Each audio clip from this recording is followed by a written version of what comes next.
Welcome to the new episode of my channel এবং আমি তোমাদের সাথে জয়ন্ত। ম্যাথের যে চ্যাপ্টারটা নিয়ে আজকে আলোচনা করব সেটা হচ্ছে রেশিও অ্যান্ড প্রপোর্শন। মোটামুটি 100 নম্বরে যদি একটা পরীক্ষা হয় যেখানে 25 নম্বরে ম্যাথ আসে, সেখানে মোটামুটি 3 নম্বরে এই চ্যাপ্টারটা থেকে আসবে। তার জন্য এই চ্যাপ্টারটা হচ্ছে কম্পিটিটিভ এক্সামের জন্য ভেরি ভেরি ইম্পর্ট্যান্ট। তো কিছু কোশ্চেন আমি বাছাই করছি আজকে তোমাদের জন্য, সেই কোশ্চেনগুলি আজকে আলোচনা করছি। 1 নম্বর প্রশ্ন, side of two squares are in the ratio 2:3, find the ratio of Roman 1 the diagonals, Roman 2 the perimeter, Roman 3 the area। মানে দুটো বর্গক্ষেত্র, ঠিক আছে, তাদের বাহুর দৈর্ঘ্যের রেশিও বলেছে 2:3। তো তাদের কর্ণের রেশিও বার করো, তাদের পরিসীমা রেশিও বার করো, আর তাদের এরিয়া রেশিও বার করো। তো এই জিনিসগুলো দিয়েছে আমাদেরকে। দেখো, যখন স্কোয়ার মানে ছিল বর্গক্ষেত্র, তা বর্গক্ষেত্রের রেশিও দিয়েছে, দুটো বর্গক্ষেত্রের বাহুর দৈর্ঘ্যের রেশিও বলেছে 2:3। এবার তাদের ডায়াগোনালসের রেশিও কী হবে? দেখো, যদি আমি এখানে এক্স ধরতাম, এক্স ধরে অনেক বড় করে করা যায় অঙ্কটা, 2x 3x এরকম করে। আমি মনে করলাম 2 আর 3 রয়েছে, ঠিক আছে। এবার ডায়াগোনালসের ফর্মুলা কি? কর্ণের বর্গক্ষেত্রে কর্ণের ফর্মুলা হচ্ছে √2 ইন্টু বাহু। তাহলে √2 দিয়ে আমি যদি দুটো 2 আর 3 মানে পূর্ব পদ আর উত্তর পদ, ঠিক আছে, দুটোকেই আমি যদি গুণ করি √2 তাহলে কেটে যাবে। তো তাহলে কত হলো? 2:3 পড়ে থাকবে। তার জন্য আমরা ডিরেক্ট অ্যান্সার করবো এখানে 2:3। কোনো রকম অঙ্ক কিন্তু কষবো না পরীক্ষার হলে, ঠিক আছে। আর আমরা এই সমস্ত যে ফর্মুলাগুলো আমরা ব্যবহার করছি, সেগুলো আমরা মেনসুরেশন যখন পরিমিতির চ্যাপ্টার করবো সেখানে আমরা বিস্তৃতভাবে সমস্ত রকম ফর্মুলা বলে দেবো। আপাতত রেশিও প্রপোর্শনের এই অঙ্কটা করার জন্য এই ফর্মুলাটাই আছে, √2 ইন্টু বাহু হচ্ছে ডায়াগোনালস, ঠিক আছে। নেক্সট হচ্ছে পেরিমিটার। বলো, বর্গক্ষেত্রের পরিসীমার ফর্মুলা হচ্ছে 4 ইন্টু বাহুর দৈর্ঘ্য। তা দেখো, দুটো পদকে আমি 4 দিয়ে গুণ করি তাহলে কত হলো? 4 4 কেটে গেল, 2:3 পড়ে থাকবে। তার জন্য পেরিমিটার রেশিও হবে 2:3। দেন এরিয়া রেশিও। এরিয়া মানে হলো দুটো বর্গক্ষেত্রের এরিয়া মানে হলো বাহুর বর্গক্ষেত্রের ক্ষেত্রফলের ফর্মুলা হচ্ছে বাহু স্কোয়ার। তাহলে আমি যদি 2কেও স্কোয়ার করবো আর 3কেও কী করবো? স্কোয়ার করবো। তাহলে 2 স্কোয়ার করে 2 2 4 আর 3 স্কোয়ার করে 3 3 কিন্তু 9, ঠিক আছে। আচ্ছা, এখানে কিন্তু বন্ধুরা ক্যান্ডিডেটরা ভুল করে, সেটা হচ্ছে দুটো পদেরই কিন্তু রুট হয় না, দুদিকে কিন্তু আমরা রুট করতে পারি না। আমরা গুণ ভাগ করে ছোট করতে পারি, কিন্তু রুট করে বা কোনো কিছু যোগ বিয়োগ করে কিন্তু আমরা ছোট করতে পারি না, ঠিক আছে। তার জন্য এরিয়া রেশিও হবে দুদিকেই আমরা স্কোয়ার করবো, তাহলে 4:9। অপশানে কিন্তু 2:3ও দেওয়া থাকবে ভুল করার জন্য, তো আমাদের কিন্তু 4:9 অ্যান্সার করতে হবে, ঠিক আছে। নেক্সট কোয়েশ্চেনে চলে আসি। Side of two cubes are in the ratio 3:5, find out the ratio of 1 number the diagonal, roman 2 surface area, 3 হচ্ছে ভলিউম। কিউবের রেশিও বলে, দুটো কিউবের বাহুর রেশিও বলে দিচ্ছে 3:5, ঠিক আছে। তাহলে ডায়াগোনালস বলো, কিউবের ঘনকের কর্ণের দৈর্ঘ্য হচ্ছে √3 ইন্টু বাহু। তাহলে দেখো, আমি যদি দুটো পদকে যদি √3 দিয়ে যদি গুণ করি, তাহলে √3 কী হবে? কেটে যাবে আগেরটার মতোই। তার জন্য অ্যান্সার হবে 3:5, যেটা দেওয়া থাকবে সেটাই অ্যান্সার হবে, ঠিক আছে। 2 নম্বর বলবো সারফেস এরিয়া। সারফেস এরিয়া মানে যে কোনো একটা তলের ওর ক্ষেত্রফল চাইছে, যে কোনো একটা তলের ক্ষেত্রফলের রেশিও চাইছে। তার মানে 3-এরও স্কোয়ার হবে, 5-এরও স্কোয়ার হবে। তোমার 3 3 হচ্ছে 9, 5 5 হচ্ছে 25। ঠিক আগের অঙ্কের অনুরূপেই আমি বলতে চাই যে রুট করে কিন্তু আমরা ছোটো করতে পারি না। তার জন্য অ্যান্সার হবে 9:5। রোমান 3-তে বলছে ভলিউম। বলো, কিউবের ভলিউম মানে চলো ঘনকের ভলিউমের ফর্মুলা কি? ঘনকের ভলিউমের ফর্মুলা হচ্ছে বাহুর কিউব। তাহলে 3-এরও আমরা কিউব করব, 5-এরও আমরা কিউব করব। তাহলে 3-এর কিউব করলে 27, 5-এর কিউব 125 অ্যান্সার। আবার বলবো যে আমরা কিন্তু কিউব রুট করতে পারি না, আমরা কিন্তু গুণ আর ভাগ করেই ছোটো করতে হবে। তার জন্য অ্যান্সারটা হবে ভলিউমের রেশিওটা হবে 27:125। 3 নম্বর question, 6 men earn as much as 8 women, 2 women earn as much as 3 boys, and 4 women earn as much as 5 girls. If a girl earns ₹50 a day, find out the daily earning of a man. এই অঙ্কটা আমরা করেছিলাম আগে, তো সেক্ষেত্রে কিন্তু আমাদেরকে XY অনেক কিছু ধরে অনেক বড় থাকতো, অঙ্কটা 5-6 নম্বর থাকতো। কিন্তু কম্পিটিটিভ ফিল্ডে এখানে আছে আমরা মাত্র 1 নম্বর। এই অঙ্কটা আমি কী করে করব তাড়াতাড়ি? এখানে তুলনা দিয়ে দিয়েছে, 6টা মানুষ আর্ন করতে পারে যতটা 8টা মানুষ অ্যাজ মাচ অ্যাজ 8 ওমেন, ঠিক আছে? 8 ওমেন যতটা আয় করে সেরকম 6টা ওমেন সেটা আয় করে, 2টো ওমেন আয় করে যেটা 3টে বয় করে, ঠিক আছে? এরকম তুলনা দিয়েছে। তো দেখো একটা সেন্টেন্সের মধ্যে আমরা ডান দিকে একটা সংখ্যা পাচ্ছি, বাঁ দিকে একটা সংখ্যা পাচ্ছি, ঠিক আছে? তাহলে এক্ষেত্রে খুব শর্টকাটে আমি যদি ইউজ করতে চাই, তাহলে যেই ফর্মুলাটা বা যেই রকম ম্যাথড আমি এখানে ইউজ করবো সেটা হচ্ছে ডান পক্ষ বাই বাম পক্ষ, মানে সে 8/6,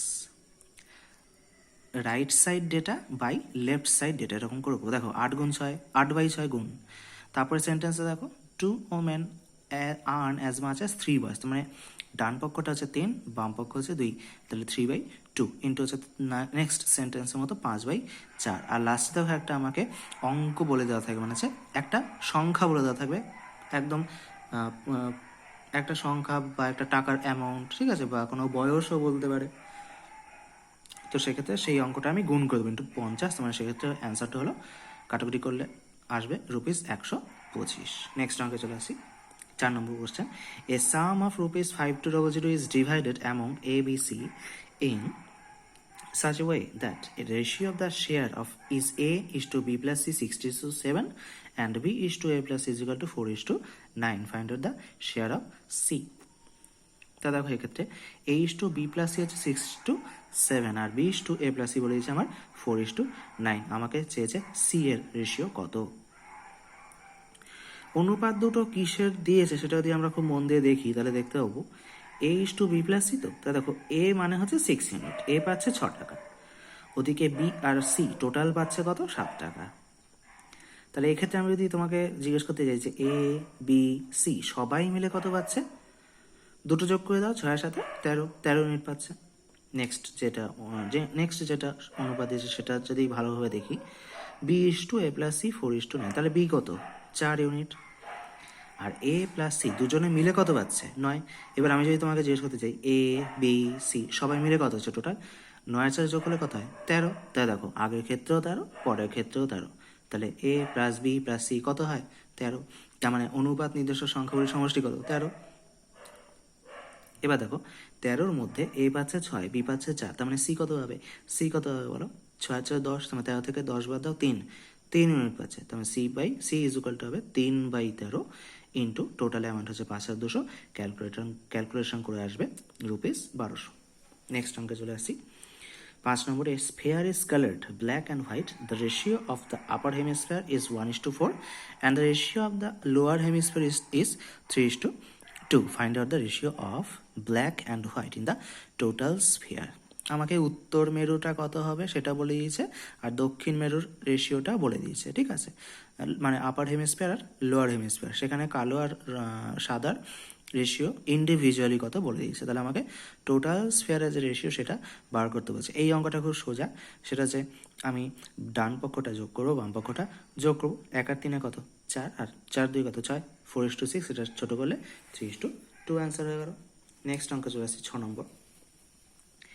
In the whole world, the ratio of land to water is 1:2. In the northern hemisphere, it is 2:3. Find out the ratio of land and water in southern hemisphere. এই অঙ্কটা কিন্তু ভেরি ভেরি ইম্পর্টেন্ট, ঠিক আছে? এই অঙ্কটা কিন্তু আগের মতো অত সোজা নয়, ঠিক আছে? বলে দিয়েছি আরেকবার দেখো অঙ্কটাতে, যে টোটাল পুরো হোল ওয়ার্ল্ডে ল্যান্ড আর ওয়াটার রেশিও বলে দিয়েছে 1:2, আর উত্তর মেরুতে বলে দিয়েছে 2:3, তাহলে দক্ষিণ মেরুটা কত বার করতে দিয়েছে। তাহলে আমি কিন্তু এখানে 2 থেকে আমি 1 বাদ দিলাম, 3 থেকে 2 বাদ দিলাম, হয়ে গেল, তা কিন্তু হবে না। আগেরটা হয়েছিল কিন্তু এক্ষেত্রে সেটা হবে না। এক্ষেত্রে অঙ্কটা যেটা করতে হবে সেটা হচ্ছে, দেখো হোল ওয়ার্ল্ডে হচ্ছে 1:2 আর নর্দার্নে বলেছে 2:3। এক্ষেত্রে দেখো 2 আর 1 যোগ করবো 3, 3 আর 2 যোগ করবো 5, এবার 5 আর 3 আমি লসাগু করব, দেখবো 3 5 15 আসছে। তার মানে এক্ষেত্রে পুরো হোল ওয়ার্ল্ডে মাঝখানে ছোটো দেখো যে গোল করে নির্দেশ করে দিয়েছে, হোল ওয়ার্ল্ডে উত্তর মেরুতে 15 ইউনিট আছে আর দক্ষিণ মেরুতেও 15 ইউনিট আছে, এই দুটো 15 মিলে হচ্ছে 30। এইবার হোল ওয়ার্ল্ডে 30-এর মধ্যে আমাকে ল্যান্ড আছে 1/3 আর ওয়াটার আছে 2/3। এবার দেখো সেখানে ল্যান্ড কত, 10 ইউনিট বার করলাম, আর ওয়াটার হচ্ছে 20 ইউনিট বার করলাম, ঠিক আছে? এটা হচ্ছে হোল ওয়ার্ল্ডের। আচ্ছা, তাহলে এরকম নর্দানে আমরা কত পাচ্ছি? নর্দানে আছে 15। এই 15-র মধ্যে ল্যান্ড আর ওয়াটার কত বের করতে হবে? দেখো 15 ইন্টু 2/5, 15 ইন্টু 3/5 কত হলো? 6 আর 9। এইবার দেখো এটা হচ্ছে টোটাল কত অংশ আমি পেয়েছি সেটা আমি বার করে ফেললাম।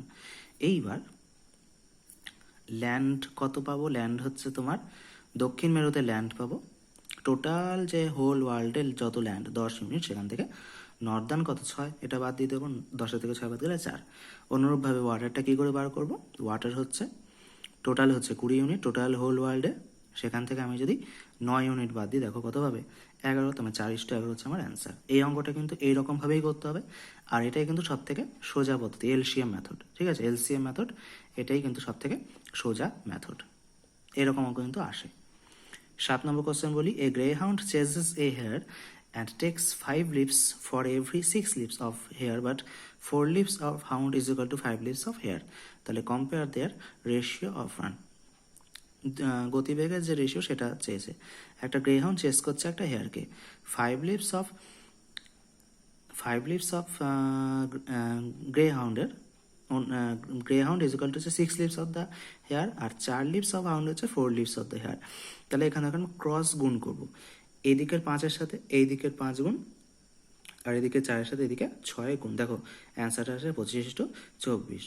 এই ধরনের এরকম যদি লিপস বলে দেয়, মানে কত এর এত হাঁটা, এর এত হাঁটার সমান, এরকম যদি বলে দেয়, তাহলে সেক্ষেত্রে কিন্তু এরকম করে ক্রস মাল্টিপ্লিকেশন করে, আর রেশিওরটা যদি চায় তাহলে এরকম ক্রস মাল্টিপ্লিকেশন করে কিন্তু আমরা অ্যান্সারটা বার করতে পারি।